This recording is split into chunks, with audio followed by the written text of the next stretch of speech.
छकड़ों में सामान भर भर के नंद बाबा कंस के यहां चले। कंस को बधाई दी, महाराज की जय हो, आपकी कृपा से हम सबन की, आप सबन की कृपा से हमारे घर पे भी नेक छोरा भयो है।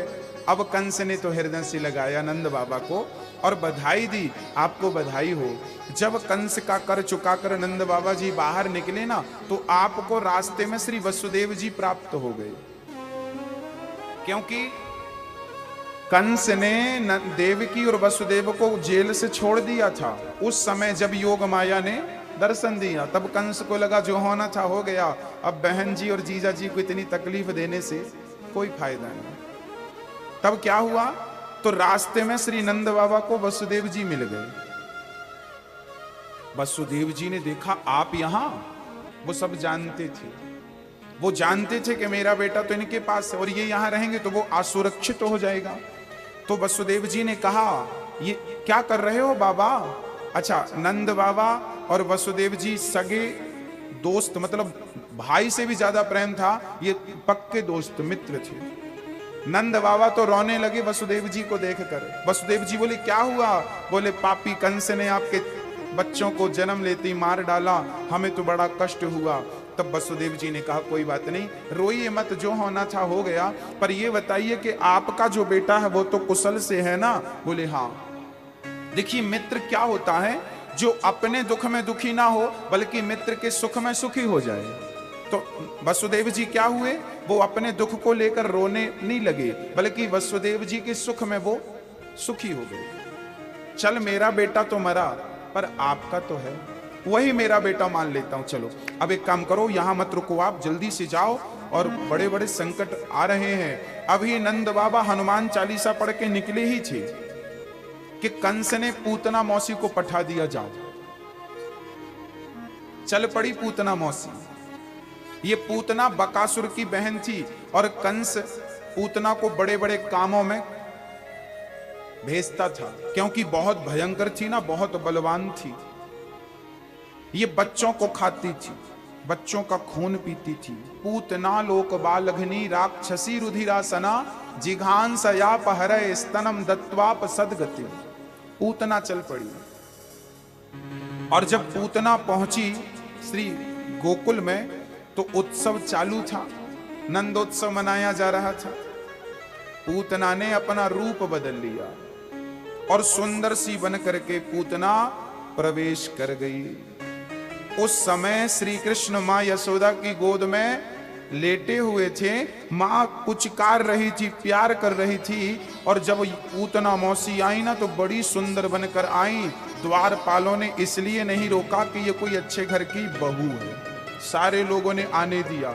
रोहिणी और यशोदा दोनों बैठी अपने अपने बच्चों को खिला रही थी। तब तक पूतना आ गई।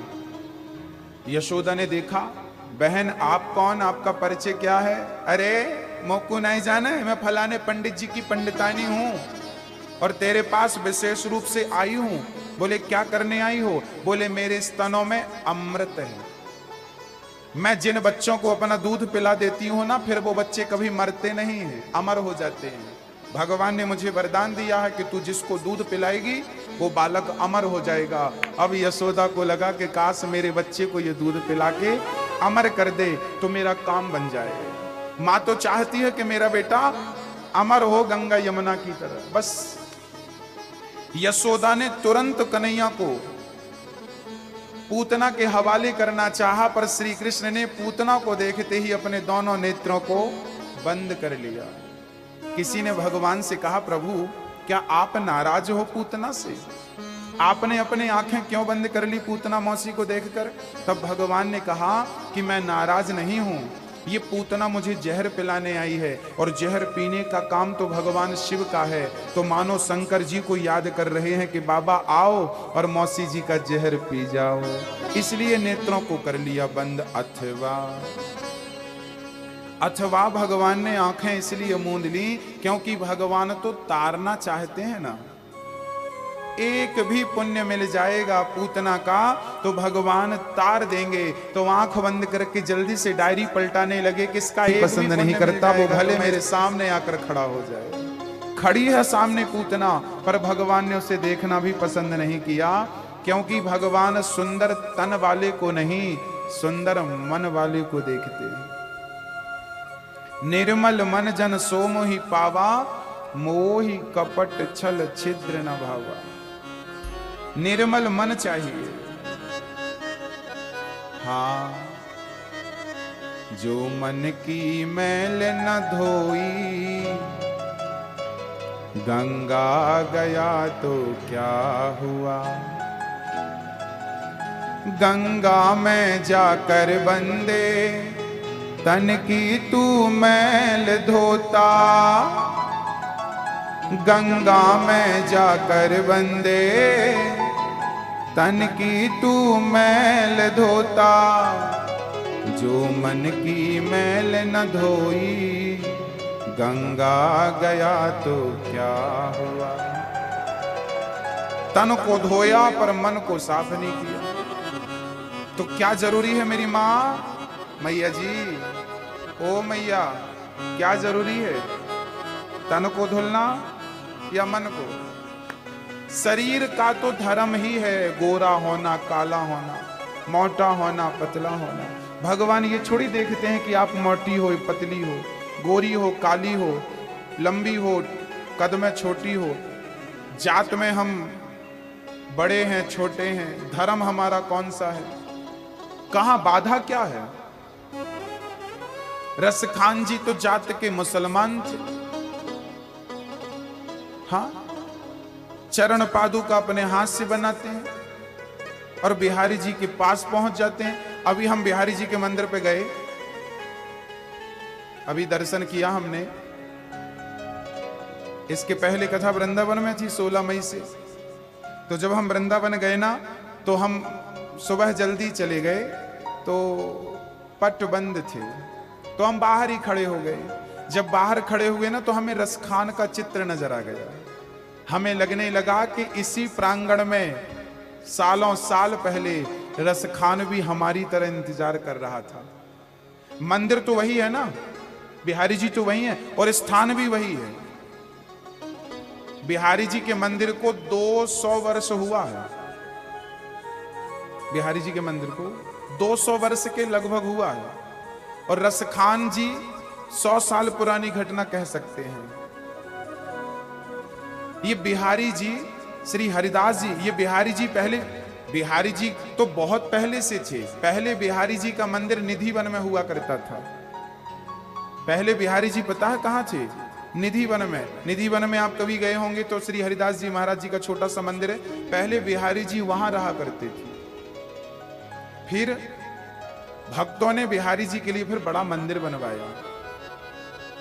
तो फिर बिहारी जी आज जहां बैठे हैं ना, पहले बिहारी जी यहां नहीं बैठा करते थे। पहले जब आप बिहारी जी के दर्शन करने जाते हैं, तो जो गेट होता है ना, दरवाजा, पहला दरवाजा जहां से आप अंदर प्रवेश करते हैं, एक तो पीछे वाला दरवाजा है, एक फर्स्ट दरवाजा। तो पहले उस दरवाजे के सामने बिहारी जी को बिठाया गया था,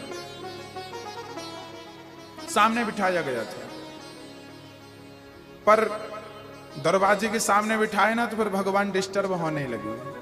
जो बिहारी जी है ना, ये बाल रूप हैं, इसलिए बिहारी जी का ना 8:30 बजे पट खुलता है। भगवान बच्चे के रूप में है ना, इसलिए जल्दी सुने जगाया नहीं जाता कि तुम सो लो खूब, क्योंकि निधि वन में रात भर रास रचाते हैं। तो पुजारी जी समझते हैं कि रात भर जगे हैं, भाई आप नाइट ड्यूटी करेंगे तो सुबह तो सोएंगे। तो भगवान ना रात भर रास रचाते हैं निधि वन में। निधि वन में रास रचाते हैं, इसका भी प्रमाण हम सबको मिल गया है, निधि वन की चर्चा है। तो बिहारी जी को ना लेट उठाया करते हैं। और बिहारी जी का नाम बांके बिहारी क्यों पड़ा? बांके शब्द का अर्थ क्या है? बांके मतलब होता है टेढ़ा। बांके बिहारी, बांके बिहारी मतलब टेढ़ा। ये कन्हैया टेढ़ा है, ज्ञान गीता का टेढ़ा, लीला टेढ़ी, और आज खड़ा है तो भी टेढ़ा है। और बिहारी जी के मंदिर में ना, बिहारी जी के हाथों में बंसी नहीं होती। साल में एक दिन केवल बिहारी जी के हाथ में बंसी दी जाती है, और अक्षय तृतीया के दिन तो उनके चरणों का दर्शन होता है। और अभी तो फूल बंगला चल रहा है, साल में एक बार उनके चरणों का दर्शन होता है और साल में एक बार उनके हाथों में बांसुरी होती है। वो दिन कौन सा है? बोले शरद पूर्णिमा की दिन। ओनली शरद पूर्णिमा के दिन ठाकुर जी को अर्थात बिहारी जी को बांसुरी दी जाती है। बाकी टाइम क्यों नहीं दी जाती? क्योंकि भगवान ने गोपियों के लिए बांसुरी शरद पूर्णिमा की रात को ही बजाया था। भगवान की जो बांसुरी है वो साक्षात शिव है और भगवान ने जीवात्माओं के लिए अर्थात जीवों के लिए बांसुरी एक बार ही बजाई है पूरी जीवन लीला में। 125 वर्ष की लीला भगवान के धराधाम पर थी। इस लीला के बीच में श्री बिहारी जी ने जीवों के लिए बांसुरी केवल एक बार बजाए हैं और बाकी जो बंसी बजाते थे वो तो गैयों को बुलाने के लिए बजाते थे। गाय चराने जाते थे तो वहां लताओं पताओं के बीच में अपनी बांसुरी बजाते थे तो गाय आ जाती थी और गाय ध्यान से सुनती थी। तो दूसरे जीवों के लिए तो बंसी बजी है पर केवल प्राणियों के लिए, मानव मात्र के लिए यदि बंसी बजी है तो केवल शरद पूर्णिमा के दिन। इसलिए आपको शरद पूर्णिमा के दिन बांसुरी दी जाती है बजाने के लिए। प्रभु बजाओ। बिहारी जी बाल रूप हैं, इसलिए बिहारी जी के मंदिर में आप लोगों ने देखा होगा कि घंटा भी नहीं होता। दुनिया में ऐसा कोई मंदिर नहीं है जहां घंटे ना हो, टन टन टन टन। पर बिहारी जी के मंदिर में आपको घंटा मिला नहीं ना? क्योंकि घंटा बजाने से भगवान डिस्टर्ब ना हो। छोटे से है ना, टन टन बजाते ही रहेगा तो फिर सोएगा कब कब। अच्छा, भगवान का भोग भी हर मंदिर में जैसे लगता है ना, बिहारी जी में वैसे नहीं लगता। बिहारी जी के मंदिर में जब भोग लगता है तो भगवान को ना गा गा करके, भोजन की लोरी गा करके भोजन कराया जाता। जैसे माँ बच्चे के लिए गा गा करके खिलाती है सुलाती है, ऐसे बिहारी जी के लिए पुजारी लोग ना गाते हैं और फिर भगवान को खिलाते हैं। तो बिहारी जी की अद्भुत महिमा है। तो जब हम बाहर खड़े थे ना तो हमें याद आया कि इसी प्रांगण में कभी श्री रसखान जी भी आए थे और रसखान जी को मंदिर के भीतर जाने से रोक दिया गया था। पुजारियों ने रोक दिया, आप अंदर नहीं जा सकते क्योंकि आप जाति के मुसलमान हो। रसखान बोले कोई बात नहीं, मैं अंदर नहीं जा सकता तो क्या हुआ, मेरे बिहारी मेरे लिए बाहर तो आ सकते। देखिए विश्वास, वो मुसलमान था, हम हिंदू हैं, उसके जैसा विश्वास यदि आ जाए तो क्या हमारे लिए भी नहीं आ जाएंगे बाहर? पूरा दिन चला गया, भक्तों का तांता लगा रहा, भीड़ लगी रही। रसखान बस दरवाजे की तरफ टुकुर टुकुर देखते रहे, टकटकी लगाकर कि कब मेरे बिहारी मेरे लिए बाहर आएंगे। सुबह से शाम हो गई, शाम से रात हो गई, रात की आरती हो गई, सारे पुजारी सारे भगत चले गए, मंदिर के पट बंद हो गए। अब तो रसखानों को विश्वास हो गया कि अभी तक तो भीड़ थी, अब खाली है, अब आएंगे जरूर। सारे चले गए पर भगत का विश्वास उसे जाने नहीं दिया। खड़े रहे और रात भर सोए नहीं। हाथ में चरण पादुका को जमीन पे भी नहीं रखा, हाथ में लिए रहे। चरण पादुका बनवाई थी ना, चर्चा तो आपको विदित होगी कि रसखान जी एक बार क्या हुआ था कि रसखान जी पान खाने गए थे एक दुकान पे। पान वाले की दुकान पे ना एक कृष्ण का चित्र लगा था। तो खान साहब ने कहा, भाई साहब ये बालक किसका है? तो पान वाले ने कहा ये यशोदा का बेटा है। तो रसखान ने कहा इसकी मां ना बड़ी लापरवाह है। क्यों? देखो कितना सुंदर बालक है, इसके पांव में ना जूता है ना चप्पल है और कैसे जंगल में खड़ा है, कैसी मां है इसकी। अरे कम से कम कोई जूता चप्पल तो पहना ही देता है, कांटे कंकड़ लग जाएंगे तो पान वाले ने मजाक में कह दिया कि आपको इतनी चिंता है तो आप ही बना दो जूता चप्पल जो बनाना है। खान साहब बोले ठीक है।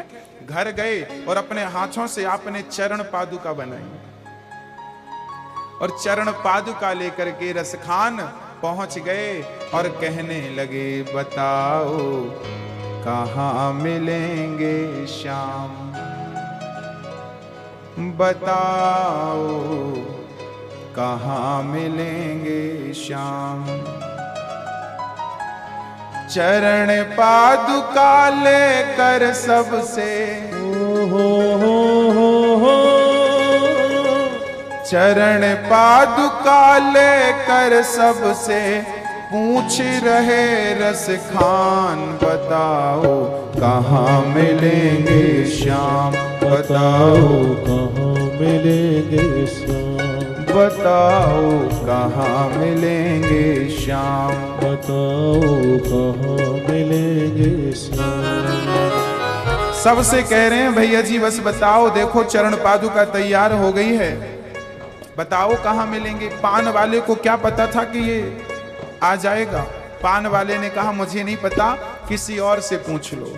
अब सबसे पूछ रहे हैं, जो मिलता तो खान साहब सबसे कहते कि मेरा श्याम कहाँ है, मेरा श्याम कहाँ है। देखो पागलपन क्या होता। तुम प्रेम से जहां मुझे देखोगे बस तुम्हें वहां मैं नजर आऊंगा। मैं तुम जैसे भक्तों को कैसे छोड़ सकता हूं। यदि तुम मुझे नहीं छोड़ सकते तो मैं वचन देता हूं कि मैं तुम्हें कभी नहीं छोड़ सकता। मेरी माँ भक्त जितना प्यार करता है ना भगवान से, उससे ज्यादा प्यार भगवान करते हैं भक्त से। बच्चा कहाँ प्यार करता है अपनी माँ से, माँ ज्यादा प्यार करती है। बस हम तो बच्चे हैं और मेरे कन्हैया तो माँ है। अब खान साहब कहने लगे प्रभु अब तो मैं आपके लिए पद लिखूंगा, और भगवान के लिए पद लिखना शुरू कर दिया खान साहब ने। खान साहब के बहुत सारे पद आज भी जीवित हैं और आज भी लोगों ने गाते और पढ़ते हैं। खान साहब आखिरी बात कर रहे हैं श्याम सुंदर से।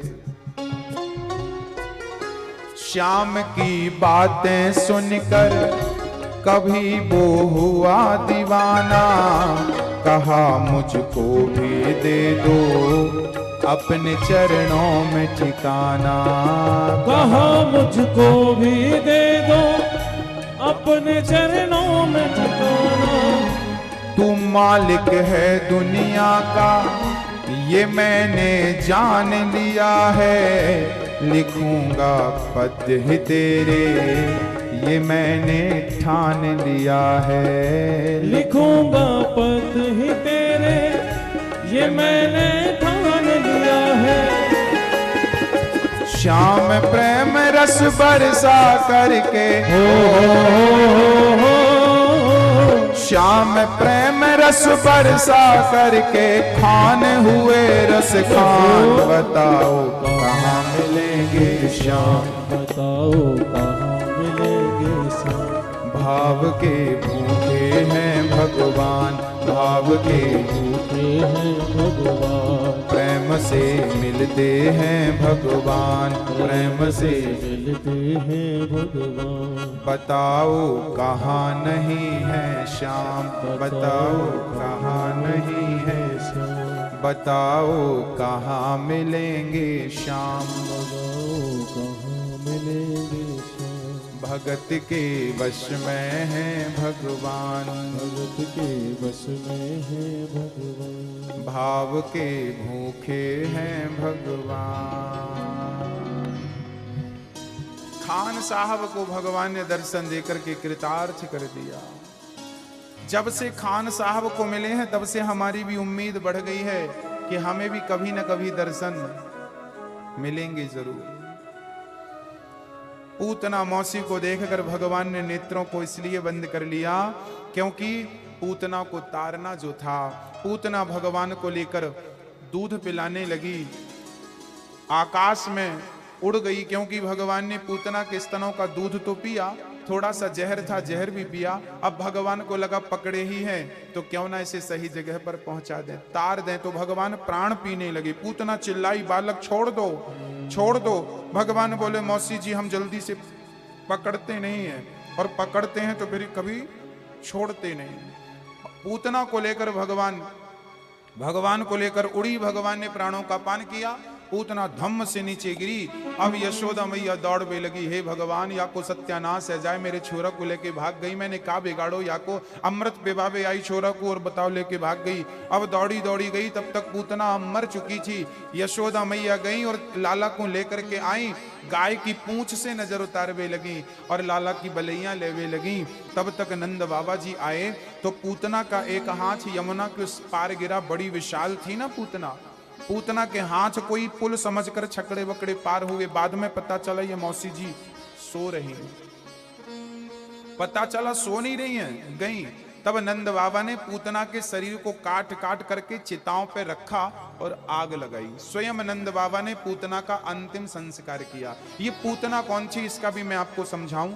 ये पूतना पिछले जन्म में राजा बलि की पुत्री रत्नमाला थी। जब वामन भगवान आए तो रत्नमाला ने सोचा कि कितना सुंदर बालक है, काश मेरा बेटा इतना सुंदर होता, ये मेरा बेटा बन जाएगा ना तो मैं अपना दूध पिला करके और इसकी मां बन जाऊंगी। मात्र का भाव आया, मां का भाव आया। पर जब 3 पग भूमि में भगवान ने सब नाप लिया तो जानते हो क्या हुआ? पूतना रत्नमाला कहने लगी, ऐसा बेटा मेरा होता छलिया तो मैं जहर पिला देती। भगवान ने कहा तथास्तु। आज भगवान पूतना का बच्चा बन करके दूध पी करके उसे मां का दर्जा भी दे रहे हैं और आज उसका जहर पी करके उसकी दूसरी इच्छा भी पूरी कर रहे हैं। भगवान भक्त की हर इच्छा का ख्याल रखते हैं। भक्तों, इच्छा करना आपका कार्य है, उसको पूरी करना गोविंद का काम है। केवल इच्छा आप करके चलिए, बस सद इच्छा हो, पूरा जरूर करते हैं मेरे गोविंद, देर सवेर सही करते हैं। आज पूतना के शरीर पर आग लगी तो खुशबू निकल पड़ी। आहा हा, क्यों? अहो वकेयम स्तन काल कूटम जिघांसया पाय यदाप्य साध्वी लेभे गतिम धात्रुचिताम ततोन्यम कंबा दयालुम शरणम ब्रजेमा। पूतना भगवान को मारने आई, पर भगवान ने पूतना को गति कौन सी दी? जो गति मां यशोदा को, कौशल्या को, सुमित्रा मां को मिलनी थी, वही गति सोचिए अपनी मां में और पूतना में भगवान ने कोई भेद नहीं समझा। अब कोई आपको जहर पिलाए तो आप उसके साथ क्या करेंगे? क्या आप उसे अपनी मां का दर्जा देंगे? पर भगवान तो भगवान है ना, इसलिए उन्हें भगवान कहा जाता है कि वो जहर पिलाने आई, उसे भी वही गति दी जो कौशल्या मां को मिलनी, यशोदा को जो मिलेगी, देवकी को जो मिलेगी, वो गति पूतना को मिलेगी। देखो, न जाने कौन से गुण पर दयानिधि रीझ जाते हैं। भगवान आपके लाख अवगुण भूलने को तैयार है, बस एक गुण हो आपके अंदर। उस गुण को यदि भगवान ने देख लिया ना तो उस गुण को आगे करके ईश्वर आपके लाख अवगुण भूलने को तैयार है। बस एक गुण हमारे अंदर आ जाए, कोई एक, पूतना का उद्धार कर दिया।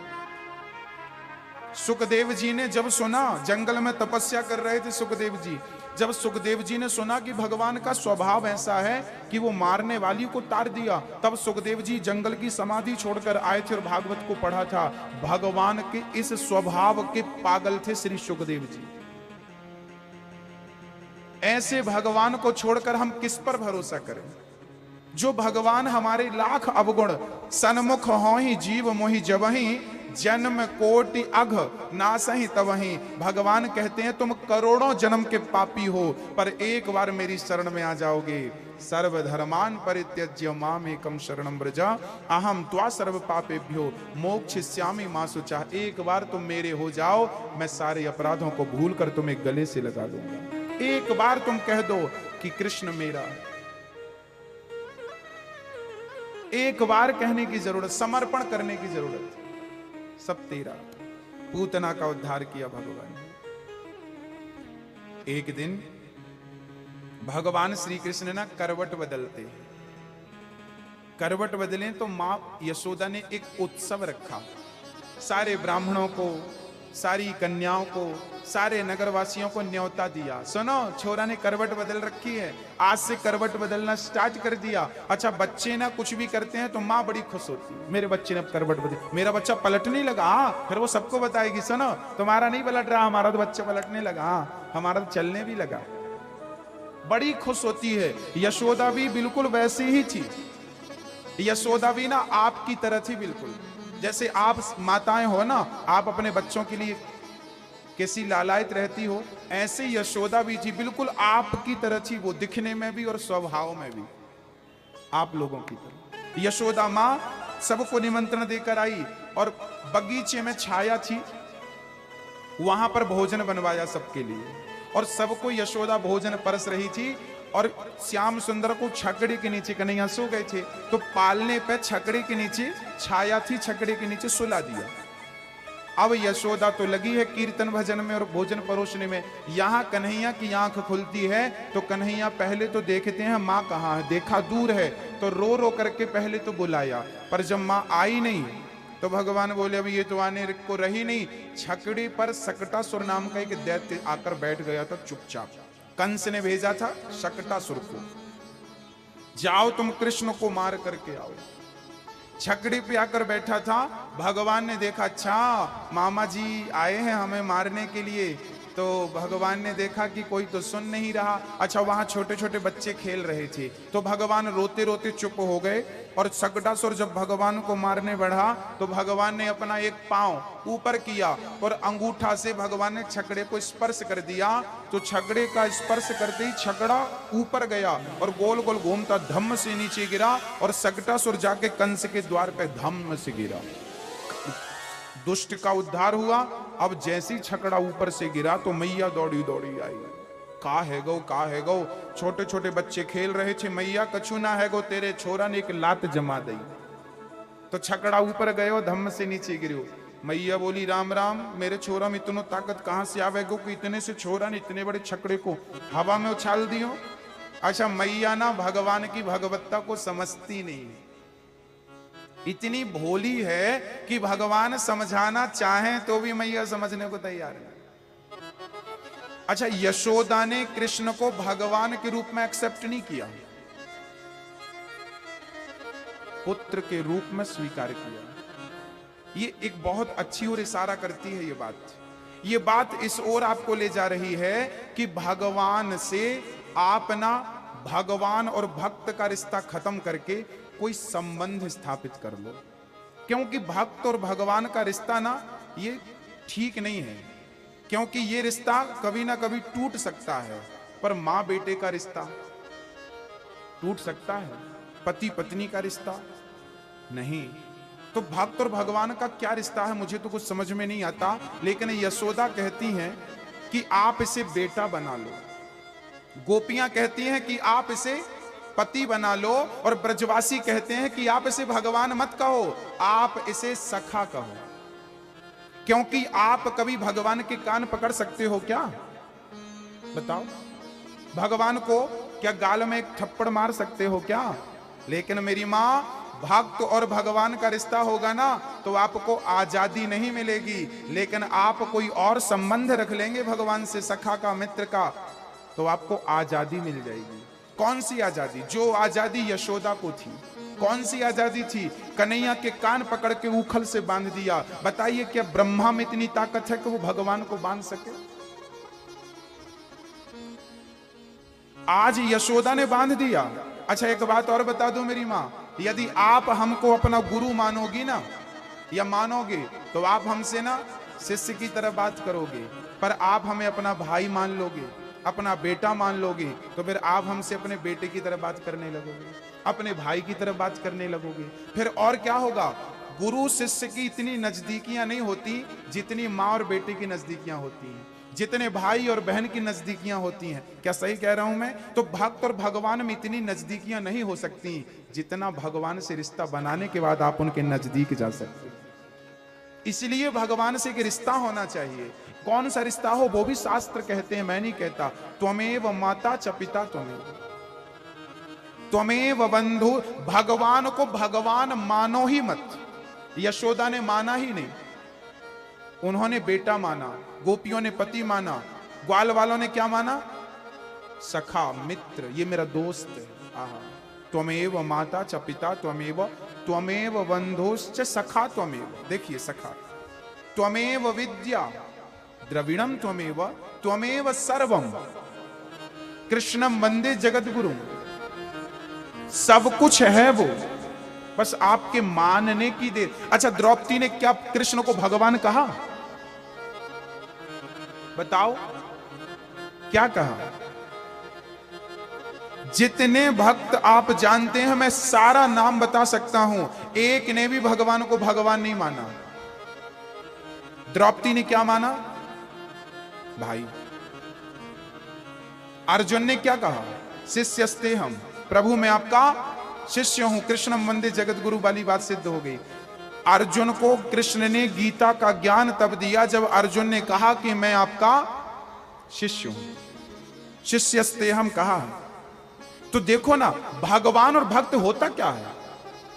हां, इसको बदलिए, नजरिया बदलिए। यदि आप भगवान को भगवान मानेंगे ना, तो भगवान बहुत वीआईपी है।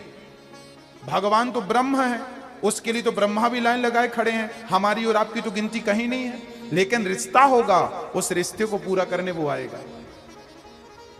हमारे गुरुजी कहानी कथा सुनाते थे। एक गांव में एक छोटा सा बालक था, उसके कोई बहन नहीं थी, रक्षाबंधन आ गई तो वो रोने लगा, माँ मेरी बहन क्यों नहीं? सबकी बहन तो है पर मेरी तो नहीं है। माँ बोली, बेटा क्या बताऊं, अब तेरी नहीं है तो मैं क्या, ना मुझे तो बहन लाके दे। छोटा था, जिद करने लगा। तो वो माना, सीता माँ की बहुत, राम सीता का बहुत कीर्तन कर, सीताराम सीताराम। तो कह दिया, माँ बेटा तू ऐसा मत कह कि तेरी कोई बहन नहीं, तेरी बहन है। बोले कौन है? बोले तेरी बहन सीता है और तेरे जीजा रघुवर, राघव नाम है तेरे जीजा जी का, और तेरी बहन का नाम सीता है। तो बोला, बेटा फिर माँ मेरी बहन रहती कहाँ है? बोले तेरी बहन की मैंने शादी कर दी थी तेरे छोटे से में, हाँ वो अयोध्या रहती है। तो माँ मैं जाऊं फिर राखी बंधवा के आऊं? ना बेटा वो मिलेगी नहीं, बहुत पुरानी बात है, हम कभी गए नहीं, कहाँ है? नहीं माँ हम पूछ लेंगे। अब जिद करने लगा तो माँ ने भी कहा ठीक है तू जिद कर रहा तो जा, अचार रोटी बांध दिया और आपने यात्रा शुरू कर दी। चलता चलता अयोध्या पहुंच गया। अयोध्या में पूछा, भैया ये मेरी बहन सीता कहाँ रहती है? सबसे पूछे। बोले मेरे जीजा का नाम राघव है। कहाँ है ये? अब कोई बताए कि तेरा जीजा भगवान जाने कहाँ है, ये तो रामलला की भूमि है, यहाँ तो सीता माँ और राम जी सबके पिता हैं। पूछता पूछता बालक परेशान हो गया, बिना खाए पिए सरयू के नदी के तट पर बैठा रहा। उसे अपनी बहन का, अपने जीजा का कोई पता नहीं चला। तब ये कि संत वहां स्नान करने आए। पूछा, बालक रो क्यों रहा है? बोले मेरी बहन गुम हो गई, मेरी बहन मुझे नहीं मिल रही है। बोले तेरी बहन कौन है? बोले सीता। बोले जीजा? बोले राघव। संत समझ गए कि कुछ तो है, कनक बिहारी के मंदिर भेज दिया, जा सीताराम वहीं बैठे हैं। बालक तो छोटा सा भोला है, मतलब कोई बहुत चतुर तो था नहीं। चल पड़ा कनक बिहारी, कनक भवन, वहां राम सीता बैठे हैं। अब वहां मंदिर के अंदर जाकर पूछता है, ये सीता कहां है? तो लोगों ने कहा, देख ये जो बाजू में बैठी है ना, ये सीता है। तो फिर बोला कि राघव रघुनंदन कहां है? बोले ये जो बाजू में बैठे हैं ना, ये रघुनंदन है।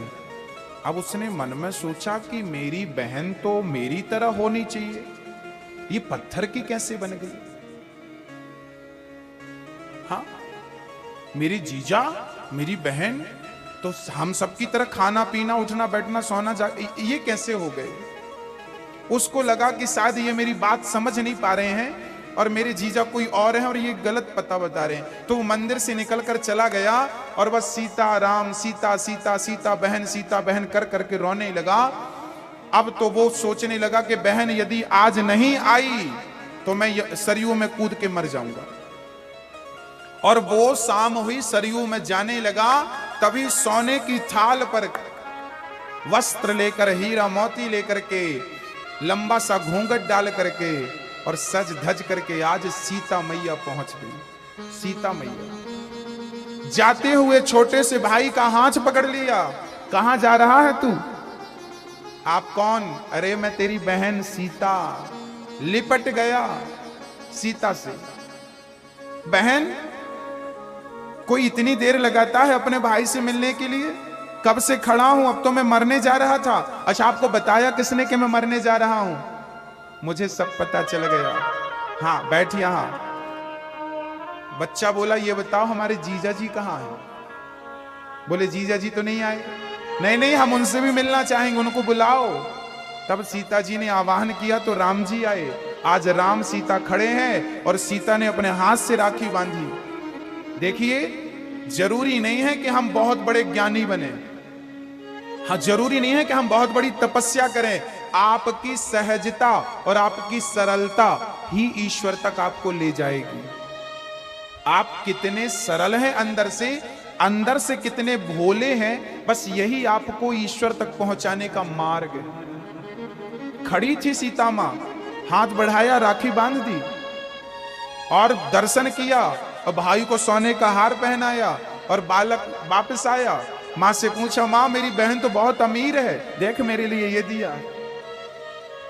मां को लगा ये किसी और से मिलके आया, किसी और से मिलके आया। जब मां को यकीन नहीं हुआ तो अब की बार मां को लेकर अयोध्या गया और फिर बहन को वहीं सरयू पर, उसी घाट पर, उसे पता नहीं कि मेरी बहन रहती कहां है, लेकिन ये पता था कि यहां से बुलाऊंगा तो मेरी बहन कहीं भी होगी, मेरे पास आ जाएगी। बस सरयू के किनारे खड़े होकर बुलाया। बोले, आज तेरी मां भी आई है, बहन आ। और जब बुलाया तो राम सीता आए और भाई और मां को दर्शन दिया। दर्शन देते ही एक सुंदर सा विमान आया, शरीर सहित दोनों को बिठा करके भगवान अपने धाम को ले गए। हम बहुत ज्ञानी बने, तपस्या हमसे कहां आएगी? आवाहनम न जानामि विसर्जनम, पूजाम चैव न जानामि क्षम्यताम परमेश्वर। हमसे तो पूजा करना भी नहीं आती, प्रार्थना करनी भी नहीं आती, स्तुति करनी भी नहीं आती, भगवान को नहलाना धुलाना भी नहीं आता। हमको आता क्या है? हमको कुछ नहीं आता। हाँ, हम मनुष्यों को कुछ भले ना आए, पर सच्चा प्रेम करना तो आता है। यदि प्रेम कर लो सच्चा, अंतःकरण शुद्ध कर लो, तो भगवान के लिए कहीं जाना नहीं पड़ेगा, वो खुद आपके पास चलकर आ जाएगा। भगवान ने शकटासुर का उद्धार किया। फिर तृणावर्त आया। एक दिन मां यशोदा लाला को गोद में बिठाकर दूध पिला रही थी। तभी भगवान दूध पीते पीते ना जम्हाई लेते हैं। उसी समय भगवान श्री कृष्ण के मुख में पूरी सृष्टि यशोदा ने देखा और दंग रह गई। पर जम्हाई के लिए तो मुंह थोड़ी देर के लिए खुला, बंद हो गया। अब मैया को संदेह हुआ, लाला को क्या है? तो मैया मुंह पकड़ के ना फिर खोल रही है। देखूं तो क्या, देखा तो कुछ नहीं। मैया को लगा मेरी मति भ्रम हो गई। भगवान ने अपने मुख में 2 बार मैया को दर्शन कराया। पहली बार ये था जब गोद पे दूध पिला रही थी। अब ना भगवान का वजन बढ़ने लगा, क्योंकि भगवान को मारने तृणावर्त आ रहा था। कंस का एक सैनिक था तृणावर्त, आप आकर के भगवान को मारने का प्लान बनाया। भगवान ने अपना वजन बढ़ाया तो मैया ने पालने में लेटाकर काम करने लगी। तभी तृणावर्त आया और पलने से भगवान को लेकर चल पड़ा। भगवान ने अपना वजन बढ़ाया। तृणावर्त को लगा मैंने कोई पत्थर की शिला तो नहीं उठा ली, पत्थर तो नहीं उठा लिया। ध्यान से देखा तो काला काला श्याम सुंदर पत्थर उठा लिया। भगवान बोले, मूर्ख, सारी दुनिया पत्थर में कृष्ण का दर्शन करती है, आज तू कृष्ण में पत्थर को देख रहा? पत्थर से पटक के मारेंगे। भगवान ने ले जाकर खोपड़ी पटक दी शिला में। तृणावर्त का उद्धार हुआ। तृणावर्त का उद्धार होते ही भगवान श्री कृष्ण को मां यशोदा गोद पर लेकर बैठ गई और भगवान से रोने लगी। प्रभु, मेरे छोरा पर कितने संकट आ रहे हैं, कौन सा अपराध हो गया, छोरा की रक्षा करना। तभी चिंता में नंद बाबा और यशोदा थी। तभी अचानक नगर में गर्गाचार्य जी का आगमन हुआ। गर्गः पुरोहितो राजन यदूनां सुमहातपः ब्रजाम जगाम नंदस्य वसुदेव प्रचोदितः।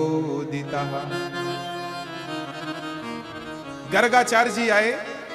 नंद बाबा ने कहा, महाराज भले पधारे, मेरे लाला पर बड़े बड़े संकट आ रहे हैं, कृपा करके बताओ कि लाला की संकट कैसे टलेंगे, कैसे दूर होंगे। कह दिया गर्गाचार्य जी ने, मैं आपका गुरु नहीं हूं, यदि मैंने आपके बच्चे का नामकरण और भविष्यवाणी की तो कंस को संदेह हो जाएगा कि देवकी का 8वां गर्भ यही है और इस पर खतरा बढ़ जाएगा। गर्गाचार्य जी ने कहा, महाराज, नंद बाबा ने कहा, प्रभु मैं आपसे ही अपने बच्चे का नामकरण करवाना चाहता हूं। मैं चुपके से करा लूंगा, किसी को कानो कान खबर नहीं लगेगी, चलो, पर आप कर दो और या की भविष्यवाणी करो कि क्या संकट है। अब गर्गाचार्य जी तो बहुत बड़े संत थे। अब यशोदा मां ने गर्गाचार्य जी के लिए कहा कि आप आए हैं, पहले तो हमारे घर भोजन करिए। तो गर्गाचार्य जी को मां यशोदा ने सबसे पहले स्नान किया। स्नान करने के बाद एक रसोई की व्यवस्था कराई और पूरा व्यंजन बनाने का सामान सोने के पात्रों में, स्वर्ण पात्रों में चावल रखा, दूध रखा, चीनी रखी, गुड़ रखा, सारी सामग्रियां रखी और मां यशोदा चली गई। अब बाबा जी से कहा, महाराज जी आप बनाओ, प्रसाद पाओ और फिर बाद में हमारे बच्चे का नामकरण संस्कार करो। अब गर्गाचार्य जी ने प्रेम से सोचा कि कुछ ज्यादा बनाऊं नहीं। अच्छा, गर्गाचार्य जी ना कुछ खाते नहीं थे, अर्थात वो अन्न नहीं खाते थे, वो फल फूल खाते थे।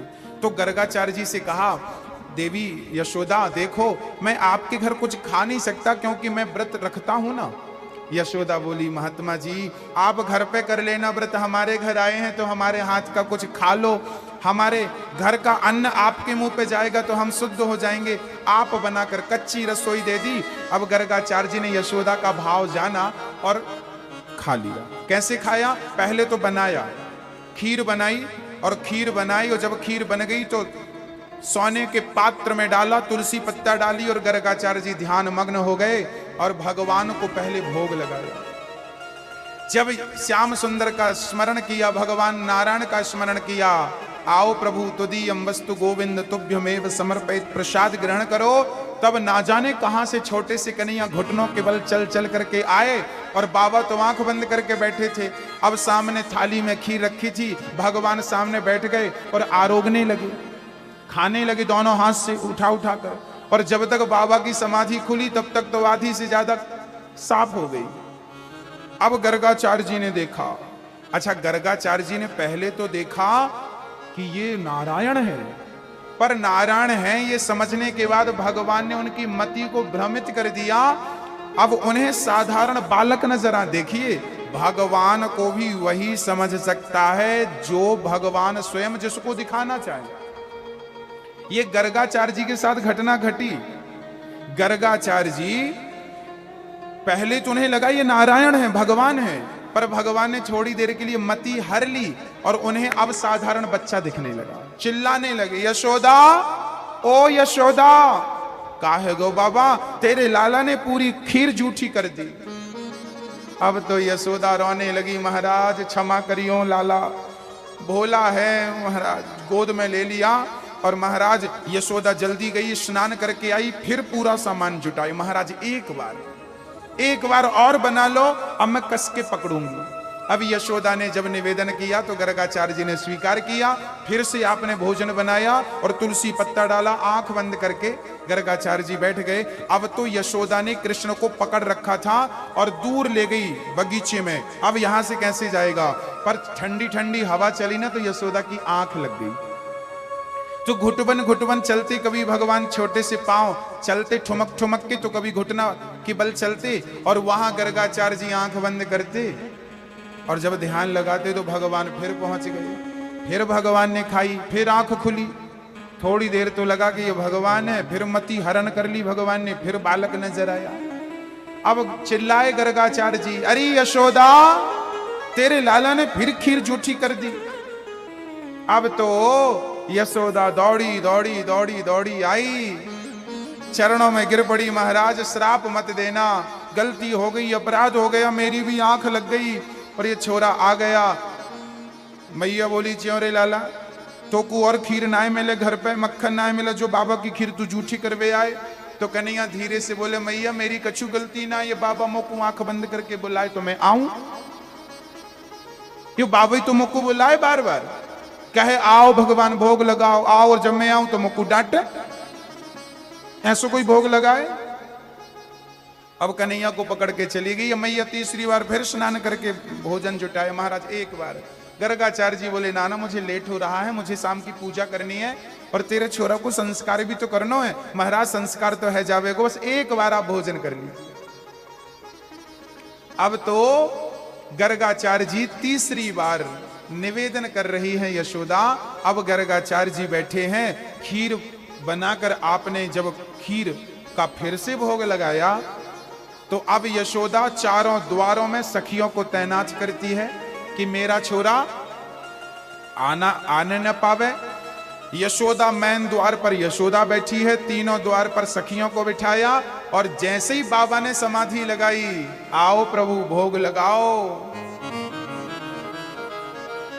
बाबा ने जैसे ही बुलाया, भगवान को बुलाया, आओ भोग लगाओ मेरे मोहन। जैसे ही भोग लगाने को कहा, यशोदा मैया जिस रास्ते पर बैठी थी ना उस रास्ते से नहीं, अब भगवान जिस रास्ते में सखियां बैठी, सखियों को तो पागल बनाना भगवान के बाएं हाथ का। सखियों को पहले बुलाया, आओ यहां आओ, देखो मैं क्या लेके आया हूं। जब सखियां आई द्वार छोड़कर ना तो घूम के द्वार से अंदर गए और बाबा के सामने बैठकर जल्दी जल्दी गप गप करके खीर खाने लगे। अब की बार बाबा की समाधि खुली तो अब भगवान के रूप में बाबा को बालक नजर नहीं आया, अब तो चतुर्भुज रूप में भगवान नारायण नजर आ गए बाबा को। अब बाबा समझ गए राम राम, मैं जिनका आवाहन कर रहा था ये तो वही है। चरणों में गिर पड़े और उसके बाद बाबा ने खीर खाई तो प्रसादी, उसके बाद खीर को पूरे शरीर में लपेट लिया गर्गाचार्य जी ने। आहा, बड़ा अपराध हो गया, मैंने 2 बार बालक समझ करके निरादर कर दिया। और भैया जी जहां पर यशोदा ने वो खीर, पुरानी खीर रख रखी थी ना, आज गर्गाचार्य जी उस खीर को उठाकर पूरे सिर पर, मुंह पर खीर का लेप लगाते हैं और समझते हैं कि ये तो भगवान का जूठन मुझे प्रसादी में प्राप्त हुआ। अब उसी हाल में गर्गाचार्य जी गौशाला में जाते हैं और यशोदा और रोहिणी की गोद में बलराम जी और श्री कृष्ण हैं। उसी अवस्था में श्री गर्गाचार्य जी भगवान का नामकरण संस्कार करते हैं।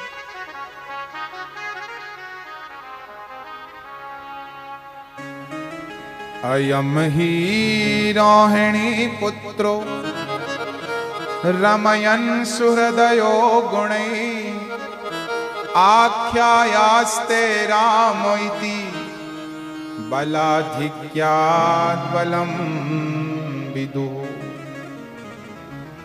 श्याम सुंदर प्रेम पूर्वक यशोदा की गोद में, रोहिणी की गोद में लेटे हैं, यशोदा की गोद में बलराम भैया लेटे हैं। नामकरण करते हैं, रोहिणी ये जो तेरा बेटा है इसका बल अधिक होगा, इसका नाम होगा रमंत योगिनाम यस्य सह रामः। इसे राम कहेंगे सब, पर बल अधिक होने से लोग इन्हें बलराम भी कहेंगे, शंकरषण भी कहेंगे। और ये यशोदा आपका बेटा रोहिणी की गोद में, इसका नाम कर्षति कृष्णः शुक्लो रक्तस्तथा पीतः इदानीं कृष्णतां गतः। इनका नाम श्री कृष्ण होगा। नामकरण संस्कार हुआ। अब भगवान थोड़ा बड़े हुए।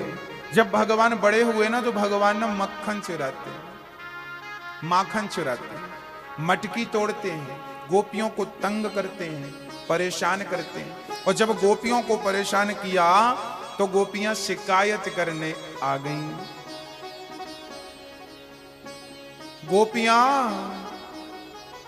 गोपियां बड़े प्रेम से ना भगवान को बुलाती थी, बहुत प्यार करती थी गोपियां।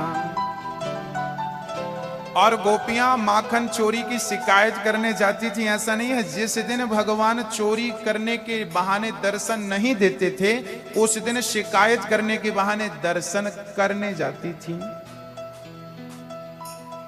एक सखी रो रही थी, बोले 15 दिन हो गए कन्हैया ने दर्शन नहीं दिया। तो सखियां कहती हैं चिंता मत करना, तेरे अंदर प्रेम है तो वो आएगा जरूर। मत हो न मन बावरे उदास, ये सावरा जरूर आएगा। मन में रखना विश्वास, ये सांवरा जरूर आएगा। क्या जरूरी है? क्या जरूरी है? आने में देर नहीं है। सच्चे विश्वास की कमी हमारे अंदर है, सच्चे प्रेम की कमी हमारे अंदर है। यदि वो है तो